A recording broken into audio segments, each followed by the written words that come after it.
Quitter la vie religieuse, ce n'est pas un scandale, ce n'est pas une trahison. Et pourtant, en Afrique, ce simple choix personnel devient souvent un drame collectif. Dans de nombreuses sociétés africaines, entrer en religion n'est pas qu'un choix personnel, c'est un honneur pour la famille, une fierté pour le village. On devient fille de Dieu, la mère consacrée, et on porte toute une communauté sur ses épaules. Renoncer aux vœux de chasteté, obéissance, pauvreté, c'est alors perçu comme trahir cette identité. Les religieux sont respectés, écoutés et parfois même redoutés. Elles sont les gardiennes de la morale, les médiatrices spirituelles. Quand l'une d'elles quitte la vie religieuse, ce n'est pas juste un départ, c'est une chute symbolique.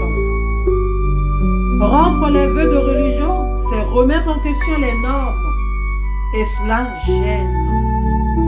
Quitter le couvent, ce n'est pas juste quitter un lieu, c'est sortir d'un cadre que le monde a validé, que le groupe a validé, que tes parents ont validé, que tes amis ont validé. Et dans des cultures où l'individu passe souvent après le groupe, ce choix peut être vu comme un acte de rébellion. D'où les rumeurs, parfois même l'exclusion. Souvent, ceux qui quittent la vie religieuse disparaissent. Le silence devient une stratégie pour ne pas affronter la réalité du choix. Et ce silence alimente le tabou. Quitter la vie religieuse, ce n'est pas renier Dieu, c'est parfois le rencontrer autrement. C'est oser suivre une vérité intérieure, même si elle dérange.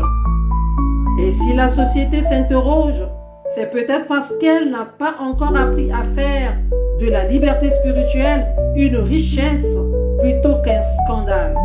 Alors, abonne-toi, like si ce discours t'intéresse.